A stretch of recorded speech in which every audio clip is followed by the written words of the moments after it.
E a oração é exatamente essa, nossa oração é exatamente esse, o nosso desejo é que o Senhor fale, que o Senhor transmita a sua mensagem e que cada um de nós possamos nessa noite sair um pouco mais fortalecidos, um pouco mais edificados diante da palavra do Senhor, diante do louvor do Senhor, diante de tudo que nós estamos fazendo nessa noite para o Senhor, porque aqui nós estamos com o único intuito de adorar a Ele, de louvar ao seu santo nome. Amém, igreja? Esse é o nosso desejo, a nossa vontade, é exatamente de podermos adorar ao Senhor e de que em todo tempo e em todo momento nós possamos estar na presença do nosso Deus. Nós possamos estar diante dEle e sermos achados irrepreensíveis diante do Senhor. E sermos achados prontos em um processo de santificação, em um processo de adoração, em um processo de louvor ao nosso Deus, a esse Deus que é tão grande, tão maravilhoso, o Deus que nós adoramos e o Deus que nós servimos. Queridos, nessa noite eu fui incumbido de trazer um pouco da reflexão da palavra do nosso Deus, daquilo que Ele tem preparado para a igreja, para que possamos ouvir e aprender um pouco mais da sua palavra, aprender um pouco mais do que é a vontade de Deus para as nossas vidas, para aqueles que o servem, para aqueles que o amam. Ontem, na sexta-feira à noite, nós tivemos aqui uma vigília, né, e eu precisei sair um pouco mais cedo com um amigo meu. E nessa ida para casa, a gente ia conversando, íamos falando sobre a palavra de Deus, sobre alguns momentos do povo de Deus. E um assunto recorrente sobre o que nós conversávamos, e também um assunto recorrente na palavra de Deus, é que nós precisamos diariamente buscar o conhecimento de Deus para as nossas vidas, entender e conhecer quem é esse Deus tão grande, esse Deus tão maravilhoso. E também discutíamos e falávamos no histórico do povo de Deus, de Israel, e também do povo após a vinda, a morte e a ressurreição do nosso Senhor e Salvador Jesus Cristo, de como a palavra de Deus nos alerta para que o povo, nós erramos em desconhecer a palavra de Deus. Nós encontramos na palavra de Deus muitos alertas, muitos avisos sobre isso. Deus falando com o povo e alertando: vocês erram, vocês pecam, vocês caem, porque não conhecem a minha palavra. Nós encontramos isso lá no profeta Oséias, no capítulo 6, versículo 6, quando o Senhor diz: o meu povo foi destruído, porque lhe faltou o conhecimento. Porque tu rejeitaste o conhecimento, também eu te rejeitarei. A palavra do Senhor alertando sobre a falta de conhecimento, sobre a falta de entendimento sobre a palavra, quem é esse Deus, por que nós o servimos, por que devemos estar buscando diariamente esse Deus tão poderoso. E é por isso que Pedro, na sua segunda carta, no capítulo 1, no versículo 12, ele diz: por esses motivos, sempre cuidarei de vos lembrar destes princípios, se bem que já estáis bem inteirados deles, assim como estáis solidamente firmados na verdade que recebeste. Contudo, considero fundamental, enquanto estiver neste tabernáculo do meu corpo, despertar a vossa memória. Despertar a vossa memória. Paulo, escrevendo aos Filipenses, no capítulo 3, e no versículo 1, na parte B, ele diz o seguinte: para mim não é incômodo escrever-vos outra vez sobre o mesmo assunto, e para vós é uma segurança a mais. O que é que eu quero trazer, irmãos, inicialmente, com esses textos que nós lemos? A importância do povo de Deus, de nós cristãos, do povo escolhido, do povo que levanta a sua mão e diz: eu sou cristão, que eu sou o servo do Deus Altíssimo, estarmos diariamente na presença e na busca do conhecimento da palavra de Deus. E Pedro e Paulo, ele nos diz exatamente isso. Olha, não é pesado para mim vos relembrar isso. Não me custa vos relembrar, porque é preciso que diariamente nós estejamos transformando a nossa mente, renovando a nossa mente com a palavra da verdade, com a palavra de salvação. Porque estamos todos os dias expostos ao movimento contrário ao ensinamento da palavra de Deus.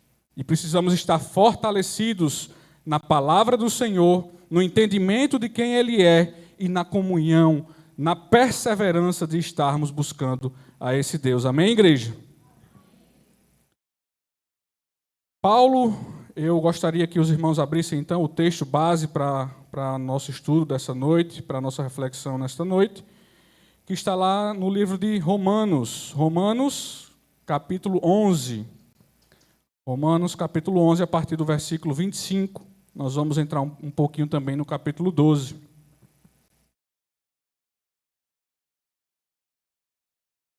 Paulo, escrevendo aos Romanos, ele traz para nós uma exortação para que devemos, para que possamos e para que busquemos o conhecimento da palavra de Deus. Paulo escreve aos cristãos da igreja de Roma como um embasamento doutrinário e teológico para que todos busquem uma vida transformada pela palavra e segundo a palavra de Deus. Ele nos alerta nesse texto que nós vamos ler da necessidade do conhecimento da obra magnífica, da obra maravilhosa, da obra redentora que o Senhor Jesus Cristo fez por cada um de nós. E como é possível, igreja do Senhor, irmãos que nos ouvem, aqueles que também estão assistindo pela transmissão, como é possível adorarmos a um Deus, adorarmos, servir e obedecer a um Deus que nós não conhecemos, que nós não buscamos, que nós não nos interessamos em servir de forma conforme a sua orientação, adorar, servir e continuar em adorar, continuar adorando, é o que nós vamos ver Paulo falando conosco nesse seu texto desta noite. Como exaltar, como adorar esse Deus em verdade, de forma profunda, como conhecer de fato quem é esse Deus, se de fato nós não o buscarmos. Amém? Diz assim o texto da palavra de Deus, Romanos 11, a partir do versículo 25. Irmãos, não quero que ignoreis este mistério, para que não sejais presunçosos. Israel experimentou um endurecimento em parte, até que chegue a plenitude dos gentios. E assim todo Israel será salvo, como está escrito: virá de Sião um redentor, que desviará de Jacó a impiedade. E esta é a minha aliança com eles, quando eu remover seus pecados. Quanto ao Evangelho, eles são, na verdade, inimigos por causa de vós, mas quanto à eleição, amados por causa dos patriarcas. Porque os dons e o chamado de Deus são irrevogáveis. Pois, assim como vós antigamente fostes desobedientes a Deus, mas agora alcançastes misericórdia em virtude da desobediência deles, assim também estes agora tornaram-se desobedientes, para também alcançarem misericórdia em virtude da misericórdia a vós demonstrada. Porquanto Deus colocou todos debaixo da desobediência, a fim de usar de misericórdia para com todos. Portanto, Deus colocou debaixo da desobediência, a fim de usar a misericórdia para com todos. Versículo 33. Ó profundidade da riqueza, da sabedoria e do conhecimento de Deus. Quão insondáveis são os seus juízos e quão inescrutáveis os seus caminhos. Aleluia. Pois quem conheceu a mente do Senhor? Quem se tornou seu conselheiro? quem primeiro lhe deu alguma coisa para que ele lhe recompensasse. Portanto, dele, por ele e para ele são todas as coisas. A ele seja a glória perpetuamente. Amém. 12:1. Portanto, caros irmãos, rogo-vos pelas misericórdias de Deus, que apresenteis o vosso corpo como um sacrifício vivo, santo e agradável a Deus, que é o vosso culto lógico, culto racional. E não vos amoldeis ao sistema desse mundo, mas sede transformados pela renovação das vossas mentes, para que experimenteis qual seja a boa, agradável e perfeita vontade de Deus. Aleluia, louvado seja o Senhor. Nós encerramos essa leitura da palavra do Senhor com Paulo dizendo: para que experimenteis qual seja a boa, agradável e perfeita vontade de Deus. Com certeza, irmãos, nós buscamos isso. Saber, entender, ouvir de Deus qual é a sua boa, agradável e perfeita vontade. Ontem mesmo eu conversava com Raquel diante de uma situação que nós estamos passando e nós nos questionávamos: já buscamos a vontade de Deus? Já buscamos a Deus sobre isso? É da vontade de Deus sobre isso? E é exatamente o que Paulo nos traz nessa noite. Para que nós possamos ver, entender, conhecer qual é a boa, agradável e perfeita vontade de Deus. O que Ele nos pode ensinar com a sua palavra? Boa, agradável e perfeita vontade de Deus. Nós cantamos já nesta noite algumas canções, eu até anotei aqui para não esquecer, que nós buscamos ser abraçados com a misericórdia de Deus.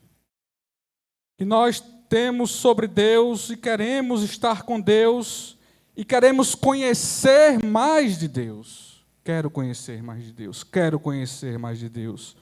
Mas de fato é isso que está dentro dos nossos corações.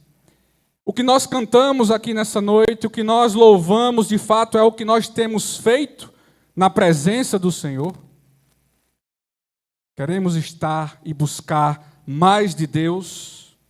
Queremos ser abraçados pela sua misericórdia, sim, porque Deus diz, a palavra dele diz que a sua misericórdia se renova a cada manhã em nossas vidas. Mas muitas vezes nós renunciamos a essa misericórdia de Deus em detrimento de tantas e tantas coisas que nos são oferecidas todos os dias. E nós podemos, igrejas do Senhor, encontrar na carta de Paulo, que ele escreve aos Romanos, algumas lições, algumas orientações, para que nós possamos nos nortear diante do que a palavra do Senhor nos diz, para sabermos qual a sua perfeita, qual a sua boa, qual a sua agradável vontade. Como seguir, como nos direcionar. Paulo, ele escreve algumas orientações na sua palavra, e trazendo um pouco do texto inicial que nós lemos, mas não se apegando apenas a isso.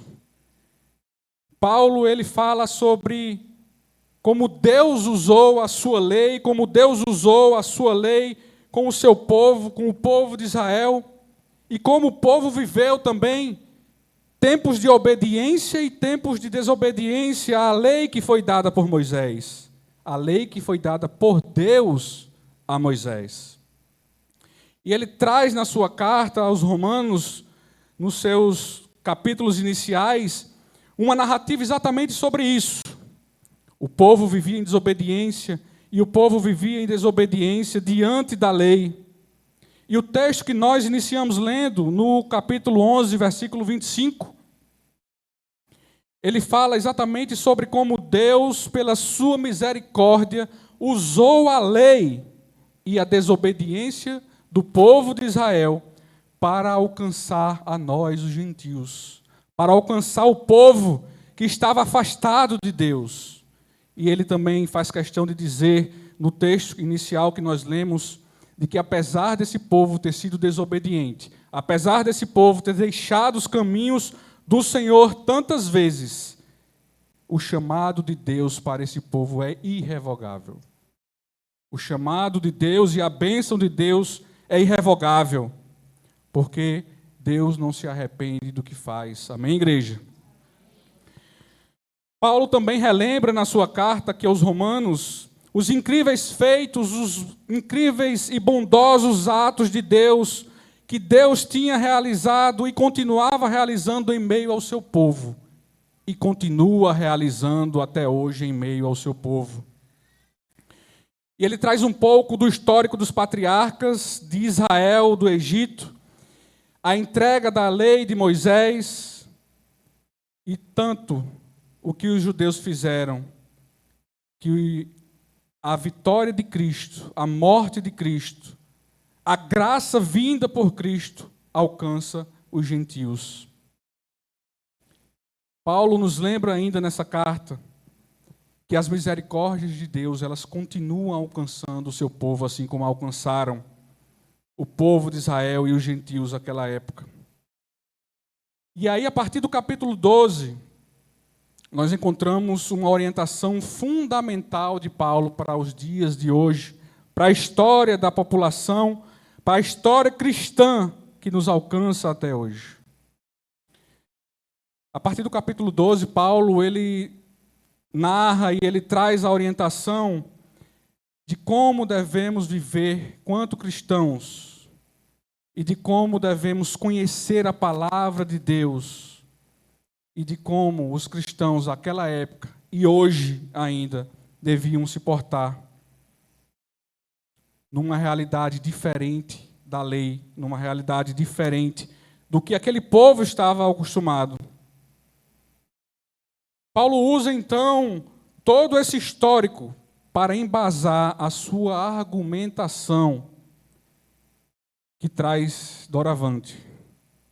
Ele chama a atenção da igreja, ele chama a nossa atenção que a partir de agora, a partir da morte e ressurreição de Cristo, devemos observar a obediência por uma perspectiva diferente, por uma perspectiva de submissão, pela adoração e gratidão pelo que foi feito por nós.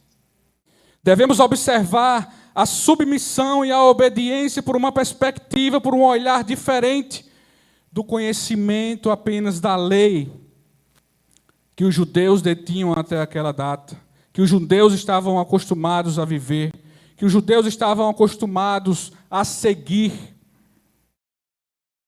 Paulo agora traz um conceito diferente de obediência, de mudança de vida e de gratidão. É uma outra realidade. De forma diferente da que a lei nos apresenta, a lei pura e seca, que traz na sua forma natural a obediência através de punição, através de amedrontamento. Você faz ou você vai ser punido.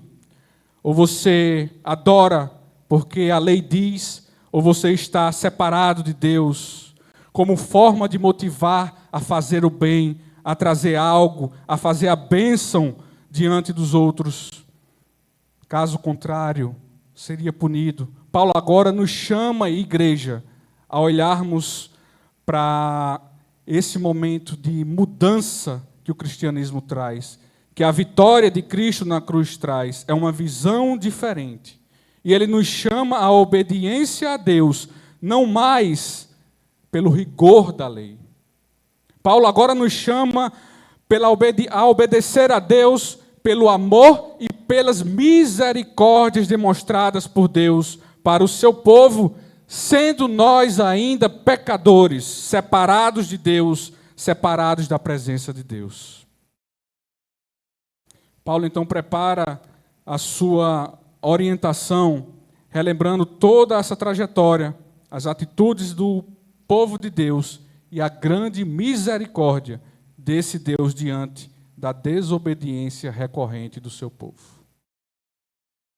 E nós vemos no relato bíblico em todo o tempo a desobediência recorrente. E Deus chamando para perto, e Deus cuidando, e Deus separando, e Deus avisando, e Deus orientando, e ainda assim o povo permanecia em desobediência.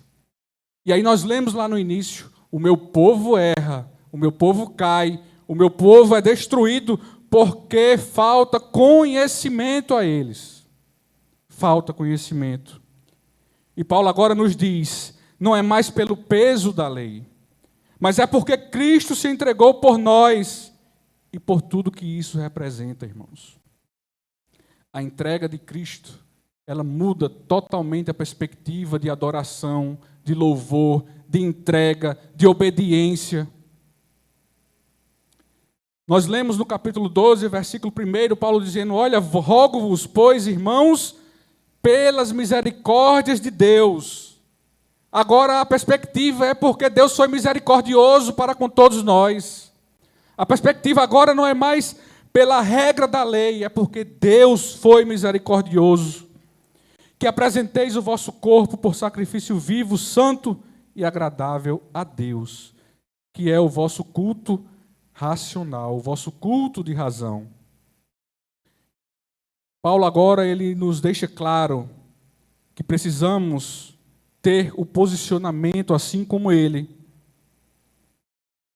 conclamando a igreja, conclamando a todos nós cristãos a obedecer e seguir a Deus, não mais pela dureza, mas pelas misericórdias que se renovam em nossas vidas a cada manhã. É essa a orientação de Paulo para nós, igreja. Não é porque vai ser punido. Não é porque se você não cumprir a lei, você vai deixar isso e deixar aquilo. É porque o que Deus fez é tão grandioso, é tão maravilhoso, é tão sublime, que nos constrange de determinada maneira, que nós não podemos ficar alheios a isso. Não há como nós entendermos a mensagem da cruz de Cristo e estarmos alheios a essa misericórdia que nos alcançou, a essa graça tão grande que nos cobre de amor todos os dias. Contudo, irmãos, igreja do Senhor, é importante que nós venhamos a observar também que a obediência por si só não nos torna merecedores e nem pode aumentar o favor de Deus para conosco. Não é a obediência que vai mexer, ela por si só, o favor de Deus para as nossas vidas. Muito pelo contrário, igreja, o amor de Deus e as suas misericórdias para com o seu povo, elas devem causar em nós um mover, um agir, uma ação que deve transcender apenas o ouvir a palavra de Deus. As misericórdias do Senhor, ela tem que causar em nós uma transformação que nos encorajem a obedecer, sim, a servir, sim, e a agir também diante de tudo que Ele fez por nós. A palavra nos chama a não ficarmos inertes, parados diante disso, diante dEle. A forma no Antigo Testamento de ter a purificação dos pecados era o sacrifício de animais. E aí o Senhor Jesus faz o sacrifício final, o sacrifício de uma vez por todas, se entregando por cada um de nós. Ele foi o próprio sacrifício, o sacrifício santo e agradável a Deus por cada um de nós. E por isso, irmãos, igreja do Senhor, Paulo nos exorta a nos apresentar também, assim como Cristo fez por nós, diante de Deus, não mais dessa vez para sacrificarmos animais pelos nossos pecados, mas nos apresentar diante dele a nós mesmos, assim como Cristo foi o sacrifício vivo, nos apresentar também como sacrifícios vivos, santo e agradável a Deus. Rogo-vos pelas misericórdias de Deus, que apresenteis o vosso corpo como um sacrifício vivo, santo e agradável a Deus, que é o vosso culto racional. Paulo nos chama e nos convoca a nos apresentarmos inteiramente a Deus, nos desfazendo, nos desligando de todo o pecado. E assim, de fato, verdadeiramente, adorando e servindo a Ele em espírito e em verdade. O que é que a palavra de Deus nos diz? que o Senhor procura aqueles que o adoram em espírito e em verdade. Apresenteis o vosso corpo como sacrifício vivo, agradável a Deus, para que possamos de fato adorar e buscá-lo em espírito e em verdade, através de um culto agradável, através de um culto racional, com sobriedade e equilíbrio, inteligente e que traz adoração ao nosso Deus. Paulo deixa muito claro aqui no texto, igreja, que o culto a qual ele fala aqui, apresenteis o vosso culto racional, não é apenas o que nós estamos fazendo aqui nesta noite, neste local, cultuando a Deus, adorando a Deus. É muito além do que isso, igreja. Quando Paulo fala aqui no nosso culto racional, ele fala no nosso culto diário, na nossa vida cotidiana, todos os dias, aonde quer que o meu pé pise, aonde quer que a minha boca fale, aonde quer que os meus olhos contemplem. Não é só nessa reunião, nos domingos, não é só na EBD, não é só nos cultos de orações. O termo culto aqui e sacrifício, eles dizem respeito à totalidade da minha e da sua vida. A oferta diária da minha e da sua vida ao nosso Deus.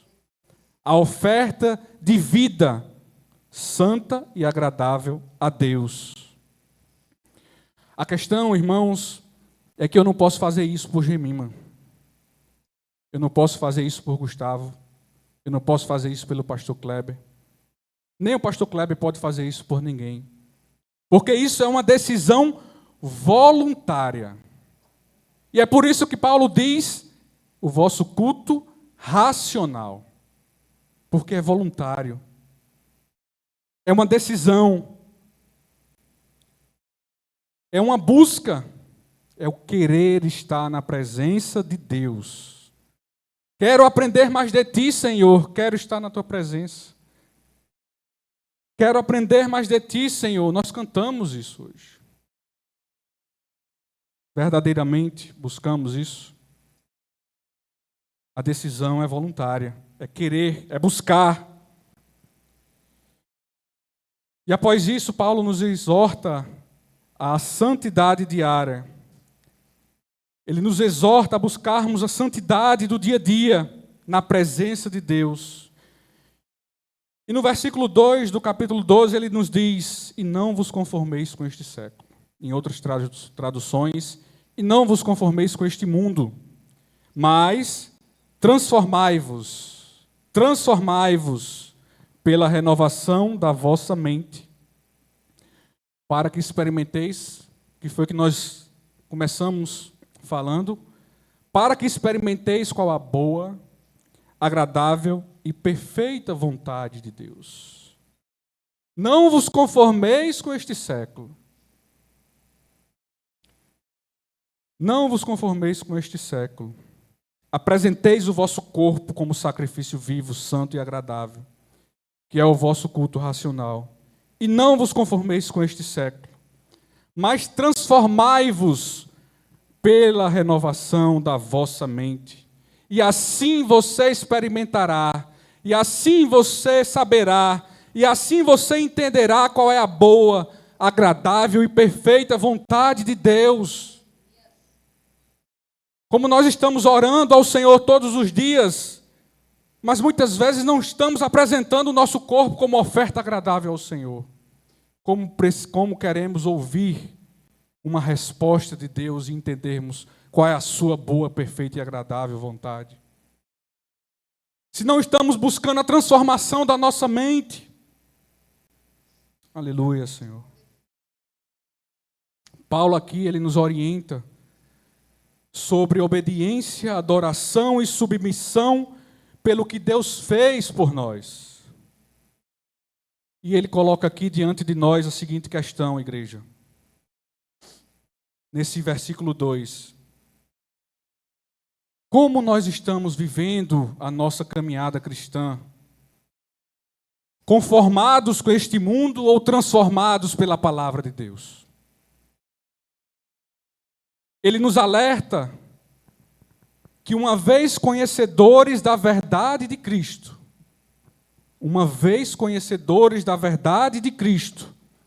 não podemos estar mais moldados aos padrões de uma vida mundana. Não podemos mais ser vistos, reconhecidos com padrões do mundo. A vida cristã de conhecimento de Deus, de entrega agradável a Deus, de renúncia pelo poder de Deus, de renúncia pela obra e pelo reino de Deus, ela é uma vida de transformação diária, contínua, moldada pelo caráter, pelo entendimento, por quem Cristo é e pelo que Ele fez por cada um de nós. É um desafio diário, é uma batalha diária, dentro de nós. É uma luta que devemos travar, mas nós não podemos travar só, porque por nós mesmos nós não conseguimos. Por isso o Espírito Santo de Deus está aqui para nos ajudar, para caminhar conosco, para estar à frente, nos fortificando, nos fortalecendo nessa luta, nessa batalha que travamos todos os dias. O mundo que nós vivemos hoje é um mundo totalmente diferente de quando Paulo escreveu essa carta à igreja de Roma. Mas ela continua atualizadíssima para nós. O que Paulo fala nessa carta, ela continua extremamente atual. Porque apesar de vivermos num mundo que tudo está ao nosso alcance, às nossas mãos, tudo é um mundo relativo. Pode ser que sim, pode ser que não. Não existe nada absoluto hoje, onde muitas vezes o certo passou a ser errado e o errado passou a ser certo, passou a ser normal. Paulo nos diz que se não temos transformação de mente, é porque nós estamos paralisados, nós estamos neutralizados pelo conformismo que o mundo, que o molde do mundo nos traz.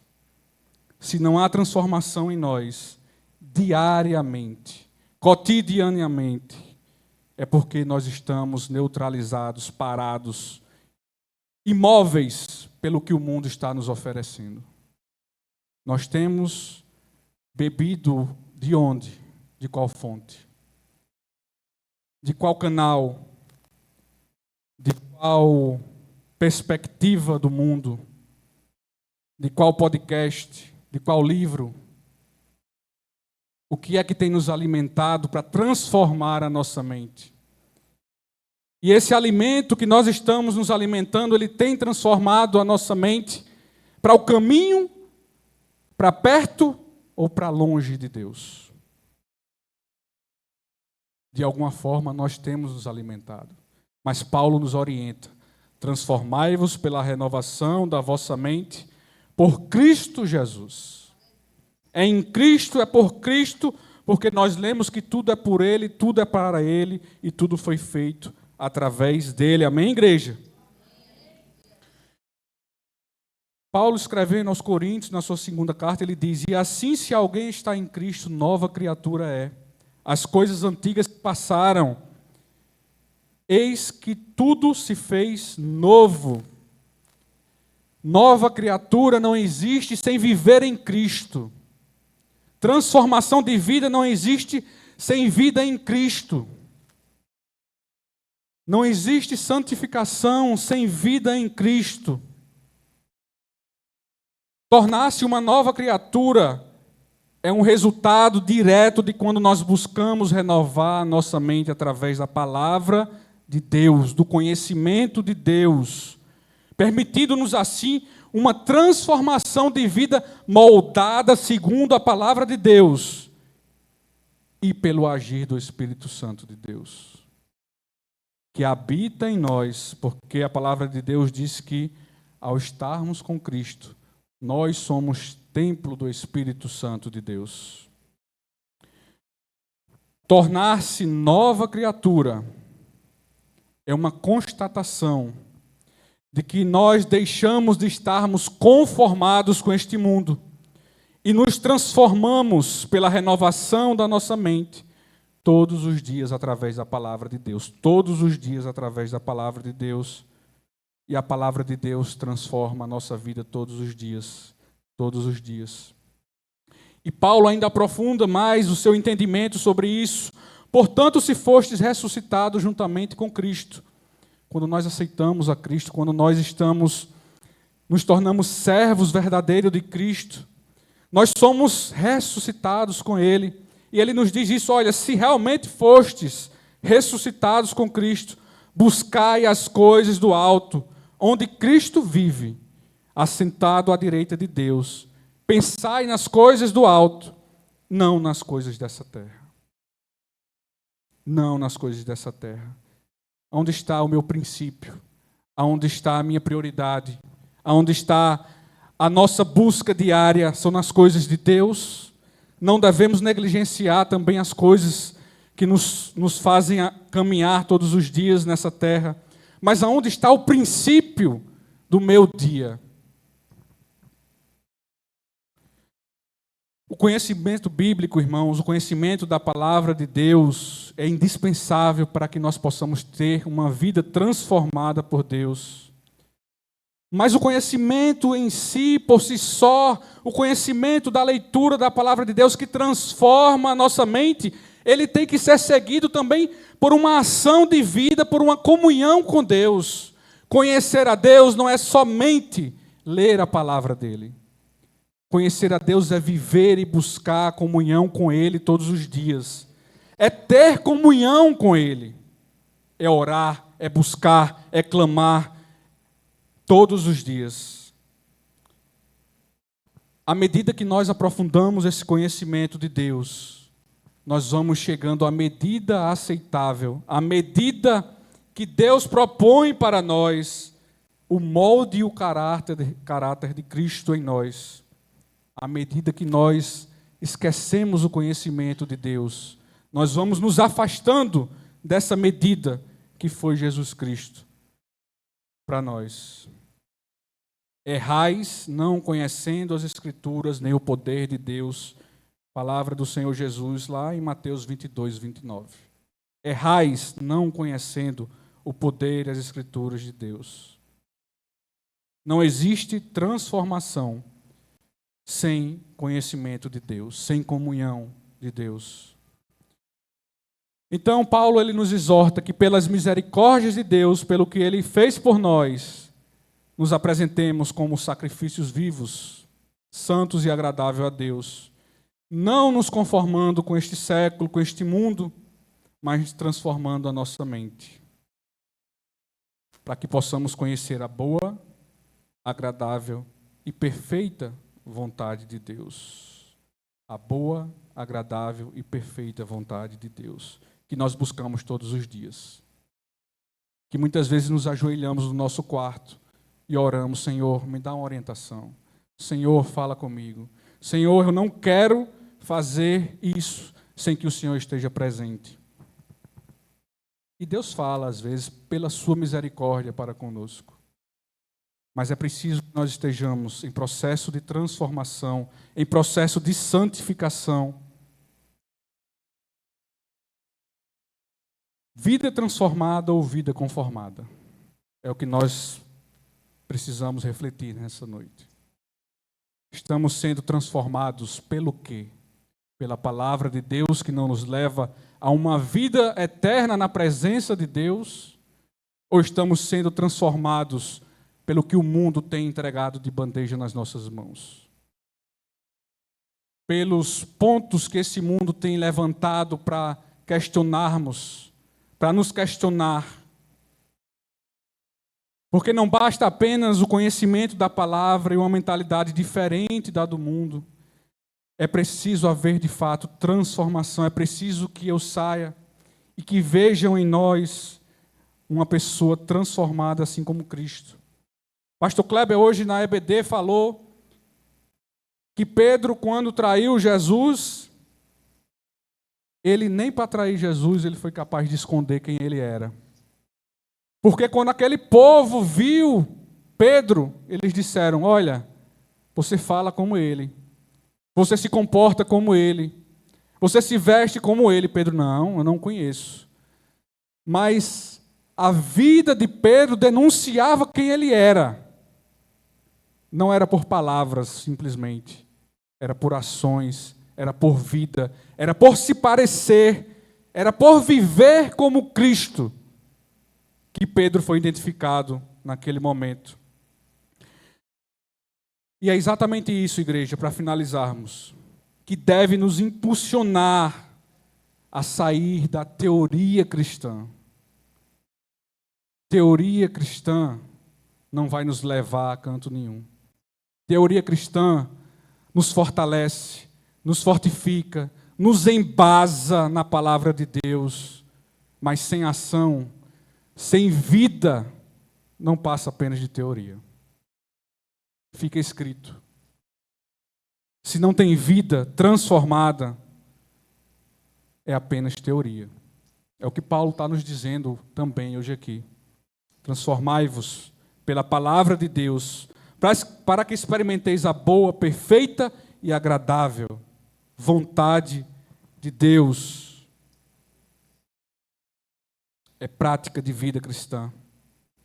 Que possamos então, igreja, diante da palavra, diante da reflexão nessa noite, pensarmos se de fato, quando nós louvamos, quando nós abrimos a nossa boca e dizemos que adoramos a esse Deus, que queremos ouvir a sua vontade verdadeiramente, se a nossa contrapartida tem sido de fato verdadeira. Mas Deus já fez, Jesus já fez tudo por nós, já fez, já morreu na cruz, já se entregou pelo meu e pelo seu pecado. O sacrifício já foi feito.